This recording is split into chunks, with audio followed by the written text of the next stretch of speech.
Hello, everybody. Welcome to the Buckeye Weekly Podcast. I am Tony Gerdeman, here as always with Tom Orr. Tom, how's it going? Oh, Tony, how do you think it's going? It's Maryland week, and I have been told that I have to fear some sort of turtle. So I am just over here in the fetal position. How are you? I'm pretty good. I did like how Tim May referred to this game as like a dog fight. I mean, like a turtle fight. Like, I didn't know that turtles fought, but I know they snap and I know they turtle. That's about the extent of my turtle knowledge. But this is Maryland week, but so was last week. I mean, 2 weeks of Maryland week. This is like when the Super Bowl and the AFC and NFC championship games are like 2 weeks apart. And you've got this week, this is just leading up to the Super Bowl of Maryland. And on Tuesday, we talked with Ryan Day and Jim Knowles, our first chance to talk to either of those guys since after the Notre Dame game.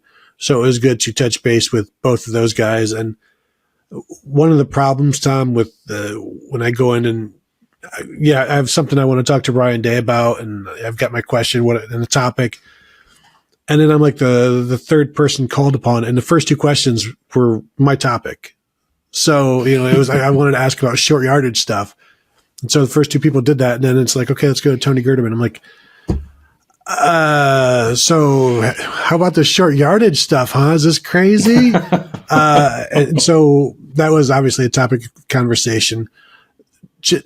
Ryan Day was asked, what is a successful number for you on 3rd and 1, 3rd and 2, like your short yardage, 3rd and 4th downs? And he said on 3rd and 1, 4th and 1, 4th and 2, 3rd and 2, they want to be north of 80%. Tom, I went back and looked. On the ground this season, they've been 7 of 14 on 3 yards and less.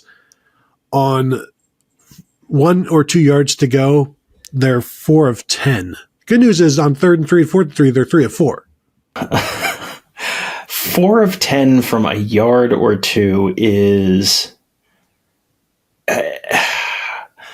I'm struggling to find the words for what that is. All that's in my head right now is good, and I know that's not the answer. So I'm going to go with not good. That's, when your goal is to be at 80% and you're at 40%, that's a problem, and that's a problem that is going to have to get solved either with better line play or better or more diversified calls. And, Ross Fulton and I have talked about this a little bit on the Buckeyes Tomorrow Morning podcast recently, where, the run game has gotten a little more diversified, and maybe they're sort of figuring out, the stuff that fits individual people better. But boy, that is 4 out of 10 from a yard or two out. Hey, remember earlier in the week when I said that Michigan made the 3rd and 1 and 4th and 1 stuff look so easy after watching Ohio State do it? It turns out, Tony, it's because they make it look easy after watching Ohio State do it. And I did misspeak. Ryan Day wants it north of 80%. So even worse than initially let on.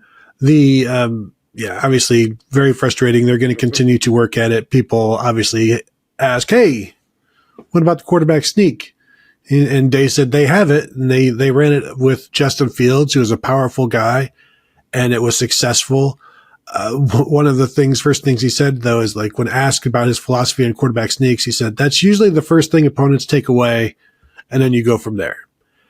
And the crazy thing about having it taken away before you even attempt it is that, well, I don't know how they've taken it away unless you've attempted it, but clearly it's just the threat of having it taken away has taken it away, which is, I don't know, a self-defeating type of thing. They have practiced it. It's everybody has a quarterback sneak, he said. That includes Ohio State. I know, we've probably had we've had this talk many times over the years. We probably had it back in 2018. I know we had it last year because I was doing some Googling on some short yardage stuff, and we had already talked about it and written about it. And there's some struggles there. And of course, Dwayne Haskins, his lack of running in 2018, we talked about it there. Cause you go from Dwayne Haskins, from JT Barrett in the short yardage to Dwayne Haskins, there are going to be some issues. Hence the Tate Martell situation and Tate Martell package. But here, they've just got to make it work with what they have. And I think, is there something to draw from the fact that they are 3 of 4 on 3rd and 3, which is a more, they could do anything on this distance type of thing. And so you've got it more spread out, because we know when they jumble stuff up, when they junk it up in there, it's tougher to go. So I wonder if they look at those 3rd and 3s and see, hey, let's just stay with what this stuff is and maybe just make it easier on the 5 offensive linemen when you kind of spread things out a little bit more. I think the most likely answer on that is small sample size, probably, but also, boy, when you can do, you normally think about it the other way, where if you're in, you don't want to be in 3rd and 8, you want to be in 3rd and 3 because you can do everything. So you want to get it shorter so you can you can press, you can run, whatever you want to do. Going from 3rd and 1 to 3rd and 3, you can, Tony, do anything on 3rd and 1. They tend to just line up in a package with a lot of tight ends and extra offensive linemen and try and cram the ball up the middle. But you can do anything. They seem less likely to want to try that on 3rd and 3, and maybe that does end up being beneficial to them.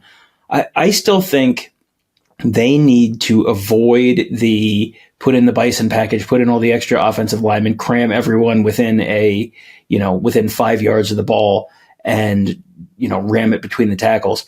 He talked about Marvin Harrison and what teams are doing to take away Marvin Harrison. And, they can't bracket him all the time. They'll put a couple of guys on the side, but you have to win the one-on-ones. Well, maybe you put him out there and let him win the one-on-ones, or you get an extra guy out of the box from, between the tackles because they have 2 guys out there. I mean, one way or the other, that feels like that's beneficial. I know they want to show that they can do this on the ground, but what's more important than showing how tough you are? Like just picking up the first down at a clip that is higher than 40%. So this may be a set your pride aside and, make them come out of the tackle box area, like we were talking about there, because right now it's not working, and you should not be better on 3rd and 3 than you are on 3rd and 1. That is something that is real wonky, and maybe it's small sample, but if it's not, that's an issue. Yeah, but to quote Luke Skywalker when talking to Yoda, you want the impossible. You want to be better than 40%. Like, I don't know, maybe in your house, you can pick up that short yardage stuff. But in terms of the struggles, and this is something they're going to work on, they've worked on it for 2 weeks now. It's not going to stay this bad, but it has not brought any kind of confidence that it's going to be an easy fix. But you've got the talent, and as Ryan Day said, at some point, the guys up front just have to be bigger, stronger, and win those battles. And I think the more that they play, the more that they're together. It's the same offensive line now. This will be their 5th game together. I would expect they're not going to stay at 40%. I'll just say that. I can confidently say they will not stay at exactly 40% for the year, and they'll eventually improve on that. And they really, if they can, go 40% of all year long, go 80% against Michigan and Penn State, and I bet you're going to be undefeated. That's probably true. And this is something where I think there has been progress over the first 4 games. I think there's been noticeable progress, specifically in the offensive line, but just for the offense writ large. It's far from a finished product right now, but it will get better. They will not finish the year. I will even be so bold, Tony, as to say they will not finish the year at or below 40% on 3rd and 1, 4th and 1, 3rd and 2, 4th and 2 kind of situations. It'll end up north of 50. They'll kind of get stuff together more. You've probably got some small sample stuff working against you here as well. But, I don't think they're going to get to 80 at the rate they're going right now. You're a third of the way through the regular season, and you're at half of that. So, you're not going to get to your ultimate goal there. But, as you said, if they get, they don't have to have this, they don't have to have all of this figured out right this second. They're going to need to have it figured out before Penn State comes to town, and they're going to need to have it figured out before Michigan. They have to go up to Michigan. I mean, the tests are coming right now. You can get bad grades on a few quizzes as long as you ace the final. I seem to remember a stretch, and maybe it was 2017 with JT Barrett, where they were like 17 of 20 to start the season or something like that, or some point in there. How many times did they run QB power out of those 20, Tony? 17. The other 3 were like quarterback sneaks or handing the ball off, and it just, foolish play. This is a good time. This was a good time for the bye week, for the off week for Ohio State. They got to enjoy the win and then not have to play and not have to come down from that win. And then also you look back, because things haven't been perfect. You can go and self-scout and those kinds of things that are necessary to just see what you've done right, see what you've done wrong, and then build on those, because there are some things that they have to get fixed, the short yardage being one of them. The whether or not the run defense is an issue is another thing that they'll want to take care of. But I also think just not having to play right after the high of that Notre Dame game, and you've got a week to just you come down, and then you get to get back to reality, and you see the film, and you see, like, we weren't that good. There were 10 men on the field, like all of the pains of reality. Then you just get thrown on you. You're like, well, it was a nice win while we had it. Now it's time to get back to the grind. And, I think just mentally after that game, you needed a little bit of a break, because that was just the emotional release that you saw at the end of that game. I think that would have been very hard to come back and be ready to practice on, ready to come back in and be ready to go on the normal schedule. And so it's probably for the best that they didn't have that. They didn't have to do that. They got to take a little bit of extra time. Ryan Day said he gave him some time to take a break. They also tweaked this week's practice a little bit. They practiced on Monday in helmets. That was, that's a little bit different from their normal practice schedule, because they have not always been fantastic coming off of an off week. So I think he said they try to do things mainly the same as they did last year during the week off, but they tweaked it a little bit with the schedule and all that. I think they said they did that during the Michigan week and Georgia week or something like that. I think there were a couple other games where they had done that last week as well, or last year as well. So, as he said, if you have the week off, then you've lost your momentum, and so that's too bad, and you really wish you played. But if you had to play, then you have to bounce back, and it's a tough bounce back from having to the emotional highs and all that kind of stuff. It's just, there are pros and cons to any of whenever your week off is. It's they're always you can argue it either way. Talking about pros and cons, it was interesting to listen to Jim Knowles talk about being less aggressive than he's been his entire life, and almost the shakes that he goes through while dealing with this and being more conservative. But as he said, and as Ryan Day said, this is not a bend but don't break defense, even though it sure looks like it compared to what we've seen in the past, especially under Jim Knowles. But they are blitzing less. It is not easy for him. He does want to do more, but the pain of last year, I don't know how you can't ignore that. You're aggressive 90% of the time, things are working. But if that 10% costs you the Michigan game and the Georgia game, then you're going to be trying to figure out ways to keep those two things from happening. And as you look back, and then if you examine all of the games, well, if we wouldn't have blitzed every time here, are we still beating Indiana? Probably.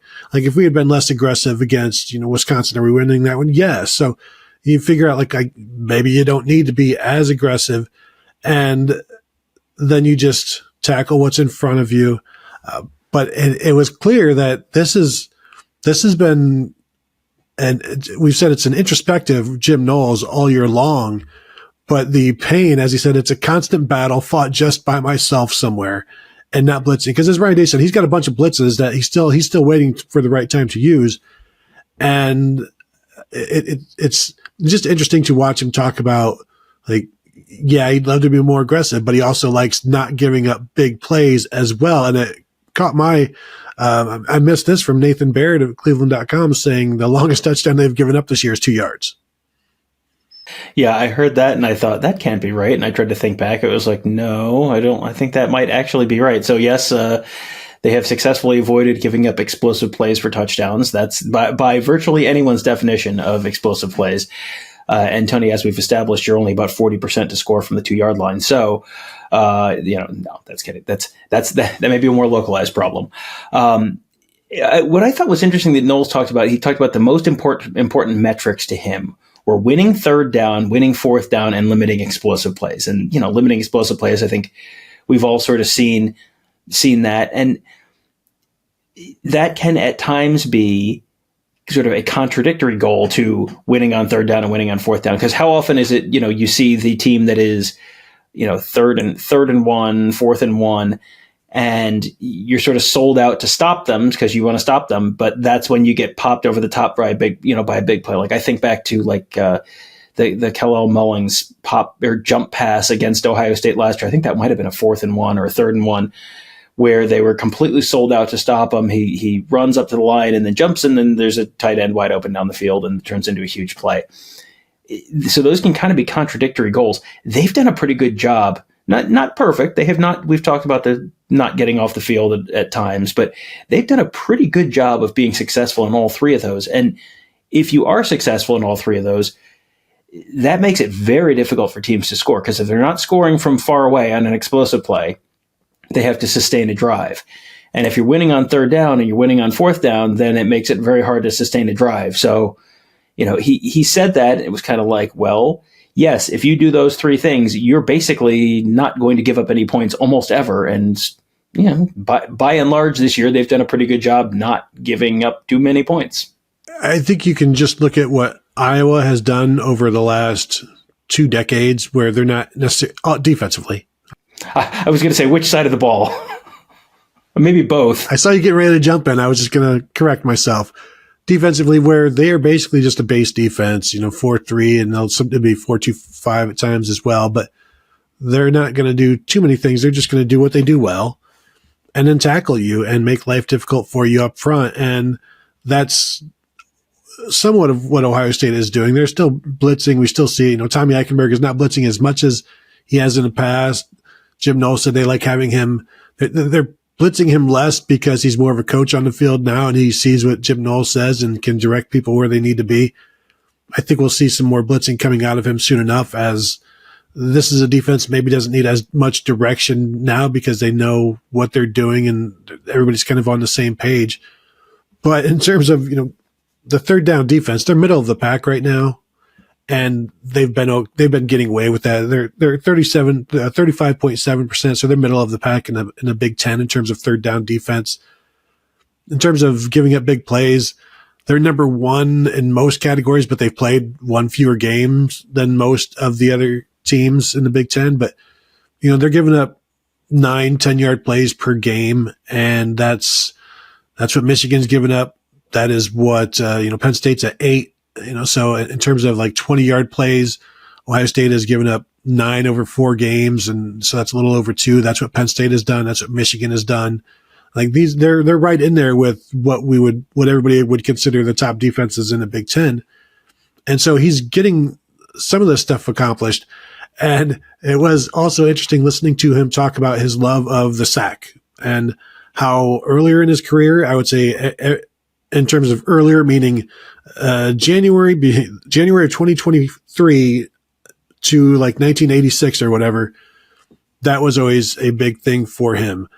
He said he was driven by sacks more as a young coach, but as you said, the bottom line is eliminating the explosives and the third and fourth down. Getting that sack though is a complete game changer in terms of that drive. Like that can. You get a sack on first down and it can ruin it. You get a sack on second down, it's probably going to ruin that drive.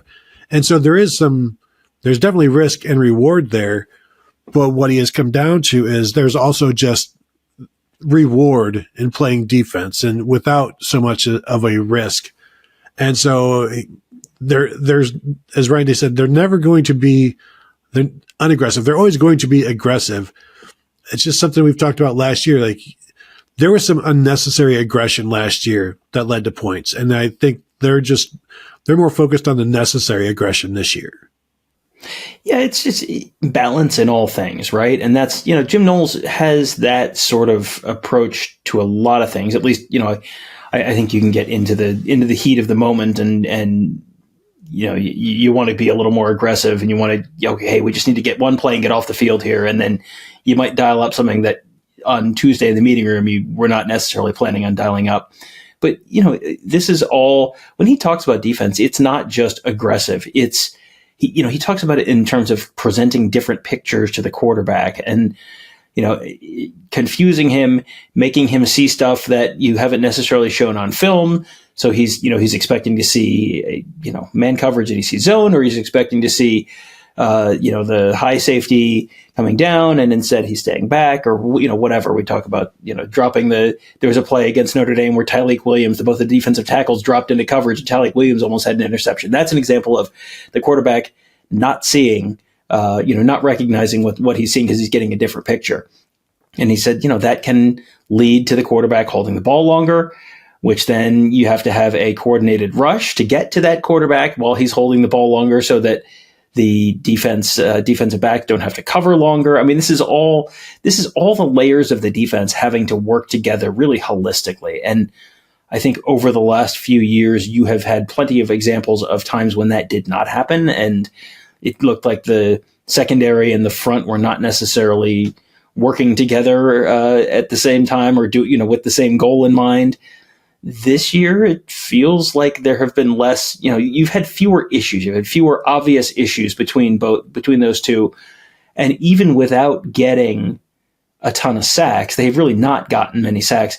They've been pretty good with getting pressure, disrupting the quarterback, and just making the quarterback uncomfortable. And that goes a long way towards getting off the field even without a sack. Yeah, we talked about Marcus Freeman a couple weeks ago saying he's more concerned about pass efficiency defense than sacks. Ohio State right now, number 2 in the conference in pass efficiency defense, and somewhere much lower than that for sacks. And the defense is doing pretty okay. He also talked about the success that Notre Dame had running the ball, and he took blame for that, saying that Notre Dame was creating extra gaps with their tight ends, and he could have done a better job of adjusting to that and covering up those gaps. And that was the reason for some of the success, because he didn't want to admit, or not that he didn't want to admit, he said it's not that Ohio State's defensive front was getting tired. They were just getting outnumbered basically. And so that's what that came down to. With this game against Maryland now, they're going to be facing a different kind of quarterback. Now, we saw Sam Hartman this past week pick up like a 4th and 16 or whatever, so he could run. Taulia Tagovailoa can get out and scramble and create havoc and extend plays. And so this is going to be a different kind of test for the Ohio State secondary, where that's where Jim Knowles talked about having a coordinated pass rush, and they can't just blitz and lose contain or, miss him, because he will make people miss. And so whatever they do has to be a coordinated effort. And I'm fascinated to watch what the secondary does against a quarterback that will extend plays and will hold the ball. And does this mean more sacks for defensive line? It should, but they have to first catch him, bring him down. But this is a secondary that is going to have to defend, I think, for longer than they're accustomed to. Yeah, I think this is going to be a pretty good challenge for this defense. I'm trying to decide if this is the best passing attack that they will have faced in terms of both scheme and talent. Like, I think you've got more talent probably on the Maryland team than you had on Western Kentucky.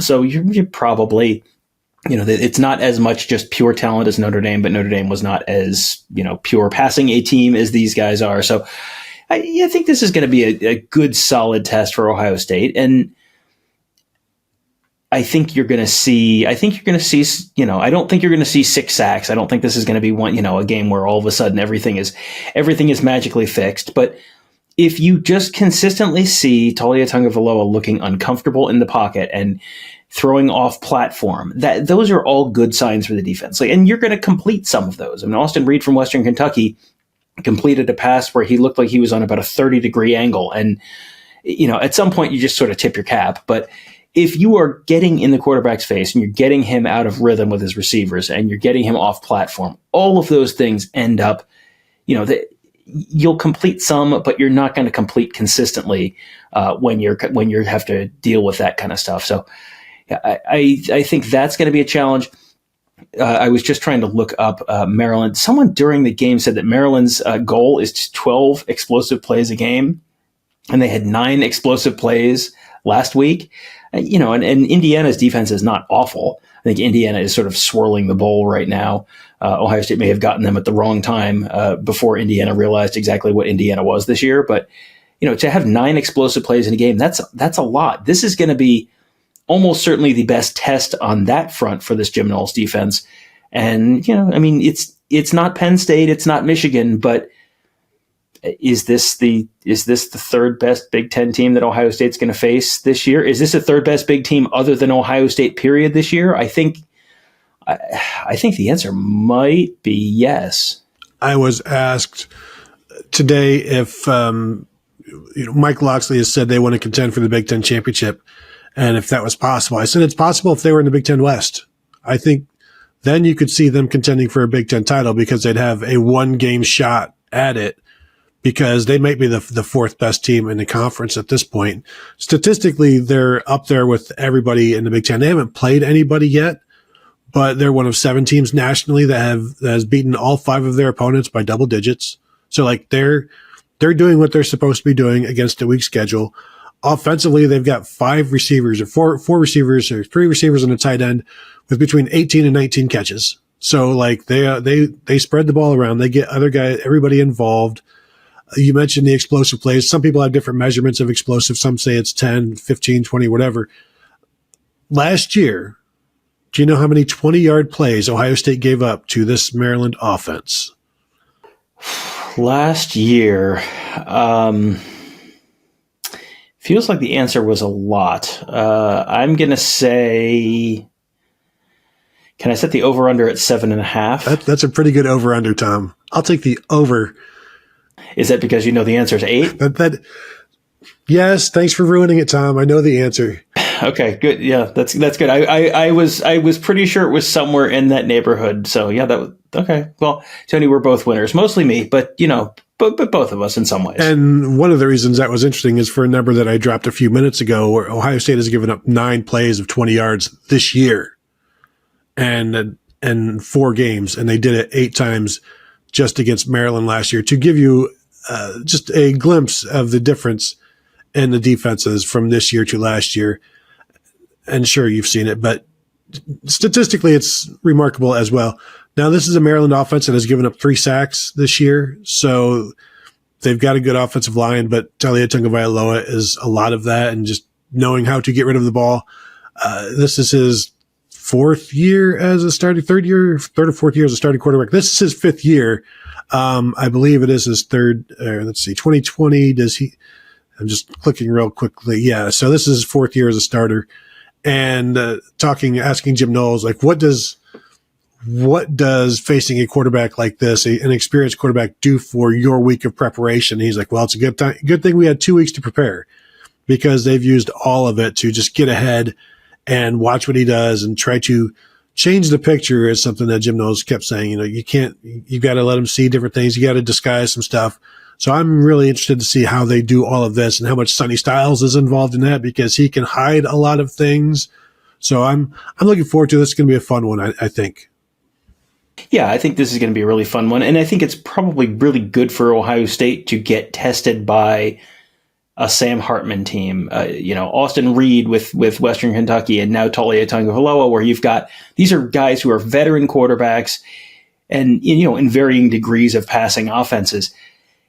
That, maybe this, in terms of being the defensive coordinator, maybe you're kind of taking the donut off the bat after that, when you have to face a first-year quarterback in Drew Aller, a first-year starter in Drew Aller, that maybe you can change the picture, and that has more of a negative impact on him. And, then you get to deal with J.J. McCarthy later, and J.J. McCarthy is obviously a multi-year starter as well. So, yeah, this is going to be a good test. And I think this is an Ohio State team that could use another good test. I think that you don't want to cruise through the whole season with without getting stressed in any way, without having to figure it out, without having your guys, have to deal with, okay, you're getting you might be getting something thrown at you that you haven't seen before. Well, then you've seen it. Then you've seen it on film. Then you've seen it on the field. That's all really good prep for later in the year. And this is a team that, is, no disrespect to the teams that Maryland has played, but they're all terrible at football. So, they're 5-0, but this is a team that, Maryland is a team that's probably going to move the ball a little bit against Ohio State. And, I feel like almost like I felt like with the Western Kentucky game, where if Maryland scores 20 points, I think that's a don't necessarily freak out about it thing this weekend. And they might hold them below that. They held Western Kentucky to 10, I think. So,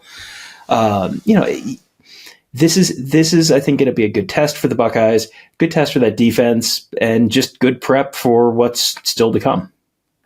Yeah, in the last 2 games against Ohio State, Talia Tagovailoa has completed 72% of his passes in each of those 2 games, thrown for about 285 yards per game, 4 touchdowns, 2 interceptions, rushed for 12 yards last year. I'm assuming some of those were negated just due to sacks. And then, negative 61 in 2021. I think some of those also due to sacks. So you got something else to add to that, Tom? That's a pretty good number. That is a pretty good number.